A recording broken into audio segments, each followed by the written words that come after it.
Baik pemirsa, terima kasih masih bersama kami di Halo Palembang. Di segmen ini pemirsa kita sudah terhubung dengan Ketua Ikatan Dokter Palembang, Dr. Zulkhair Ali, untuk kita diskusi berkaitan dengan vaksin 19 ini dewe. Kalau kita jengok, sudah terhubung ya, Cik Queen? Iya, halo. Baik, halo. Halo, Pak. Selamat pagi Pak Dokter. Selamat pagi, Assalamualaikum warahmatullahi wabarakatuh. Waalaikumsalam. Warahmatullahi wabarakatuh. Sehat selalu dokter ya. Sehat dokter. Alhamdulillah sehat dan tetap semangat. Baik. Nah, Dokter, berkaitan dengan vaksin COVID-19 yang sudah masuk di Sumatera Selatan ini dewe, ini cak mana nih realisasinya, teknis menerapkan ini dari pemerintah Provinsi Sumatera Selatan, dokter? baik, terima kasih. Ya, kita mengucapkan syukur sebetulnya bahwa vaksin ini akhirnya datang juga. Kita sudah nunggu cukup lama. Nunggunya pun juga harus cemas, apa memang ada manfaatnya, apa efek sampingnya yang tinggi. Tapi kita sedang menunggu izin darurat istilahnya, atau emergency use authorization dari Badan POM. Di Badan POM ini yang akan memutuskan apakah vaksin yang akan datang ini akan dilaksanakan atau tidak. Walaupun kita, pemerintah provinsi, pemerintah daerah, pemerintah kota, itu sudah punya jadwal sebetulnya untuk memulai vaksin ini, tetapi tetap masih menunggu izin darurat dari Badan POM. Baik dokter, kalau untuk terkait penerimaan vaksin ini dewek dokter, kira-kira adakah segmentasinya atau prioritasnya untuk warga Kota Palembang dokter? Ya, jadi sama seperti di negara yang lain, prioritas pertama itu biasanya di tenaga kesehatan.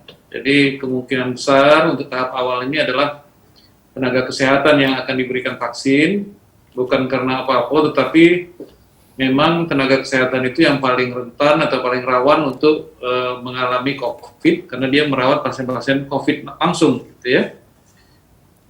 Jadi oleh sebab itu, ya pada tahap awal ini direncanakan selain dari Pak Gubernur, Pak Wali, nanti tenaga kesehatan juga akan memulai diberi.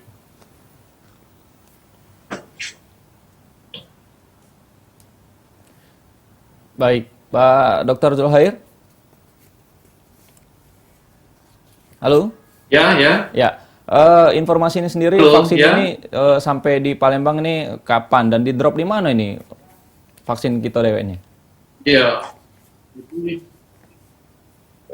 kemarin Rumah Sakit Muhammad Husin yang jelasnya itu kan di drop ke Dinas Kesehatan, jadi di belakang di Dinas Kesehatan Provinsi. Kalau jadwalnya itu tanggal 14 Januari ini akan mulai launching pertama, ya, baik di provinsi maupun di kota. Ya, jadi hari Kamis nanti insya Allah saya sudah diminta persetujuan untuk ikut serta dalam vaksinasi yang pertama. Jadi sebagai Ketua ID Cabang Palembang, saya diharapkan bersedia untuk ikut dilakukan vaksin ini. Dan Alhamdulillah insya Allah mudah-mudahan saya akan ikut serta.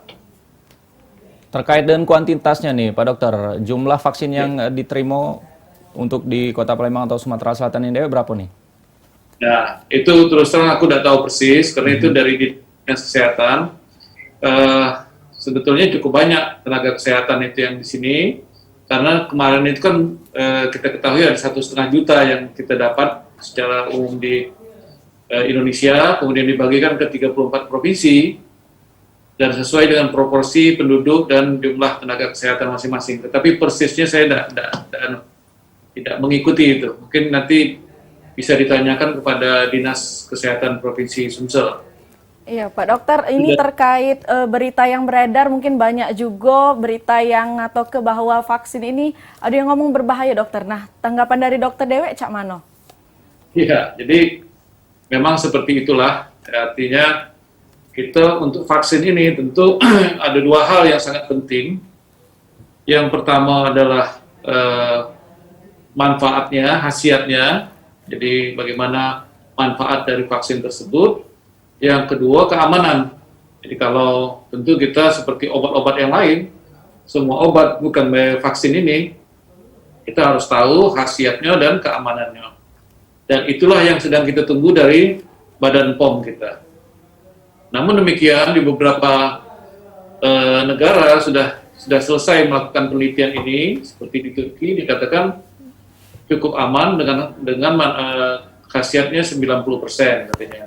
Jadi manfaatnya cukup bagus dan tidak ada efek samping yang berat. Gitu. Efek samping yang biasa itu biasanya adalah demam, sakit kepala, mual, sama seperti vaksin yang lain. Namun demikian kita masih menunggu apa yang diputuskan oleh Badan POM. Gitu. Yang jelasnya kalau kita lihat, ya negara kan bertanggung jawab terhadap rakyatnya. Negara tidak mungkin nyawa warga, jadi kalau tunggu sampai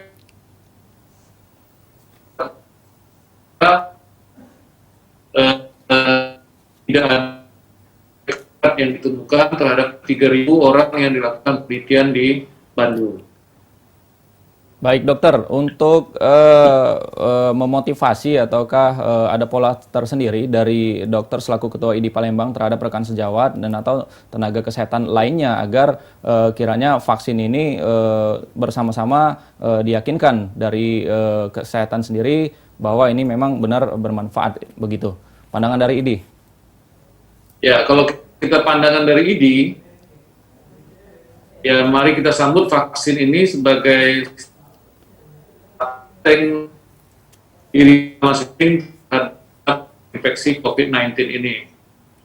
Masalah manfaatnya, ya tentu kita melihat bagaimana penelitian-penelitian yang sudah ada, demikian juga dengan bahayanya, tentu masalah keamanannya. Saya mengimbau segenap tenaga kesehatan dan segenap masyarakat untuk berpikiran jernih, ya, jangan langsung menerima mentah-mentah apa informasi yang sudah didapat, karena ya pendapat orang itu harus didukung oleh penelitian yang jelas gitu. Jadi bukan hanya berpendapat.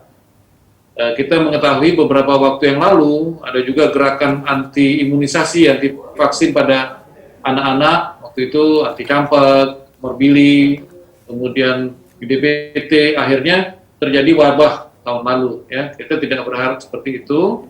Kita sudah biasa kalau kita mau naik haji, umroh, kita harus disuntik meningitis, dan itu menjadi kewajiban gitu. Kalau mau masuk Saudi Arabia misalnya, insya Allah mudah-mudahan itu sama-sama virus, mudah-mudahan vaksin yang akan kita terima ini dapat melindungi kita dari infeksi virus COVID-19. Baik dokter, terakhir dokter, berkaitan dengan informasi yang disampaikan bahwa ini segmen pertama atau yang pertama ini akan dilakukan vaksin itu tenaga kesehatan begitu. Apakah sudah dapat informasi dari rekan sejawat yang tergabung dalam ID atau tenaga kesehatan lainnya, SMS untuk dilakukan vaksin yang sudah laporan ke ID? Sebagian besar sudah dapat, sebagian besar sudah terima. Saya sendiri juga sudah menerima keterangan itu, tapi tetap ada 3 kelompok dari para tenaga kesehatan ini, walaupun yang paling utama, yang paling banyak itu adalah yang menerima dengan senang hati, ada yang masih ragu-ragu dan sebagian kecil yang masih belum yakin, gitu, belum yakin dan belum mau. Saya kira tidak apa-apa, itu masalah pilihan ada di tangan kita sendiri dengan segala konsekuensi secara fisik maupun psikis yang kita akan alami. Saya kira itu tidak ada masalah. Dengan perjalanan waktu nanti kita akan melihat, mudah-mudahan jumlah presentasi yang menerima ini baik pada tenaga kesehatan maupun pada masyarakat itu akan semakin meningkat kalau dari waktu ke waktu terbukti bahwa vaksinasi ini memang tidak berbahaya. Baik, terima kasih dokter. Saya tangkap poin terakhir adalah negara ini bertanggung jawab tentunya terhadap vaksin yang sudah diberikan kepada masyarakatnya ini sendiri. Terima kasih, sehat selalu dokter selaku Ketua ID Palembang, Dr. Zulkhair Ali. Ya. Terima kasih banyak, semoga pandemi ini cepat berakhir, kita pacak kumpul-kumpul lagi, pacak begawi lagi ya dengan senang hati. Assalamualaikum warahmatullahi wabarakatuh. Waalaikumsalam Warahmatullahi wabarakatuh.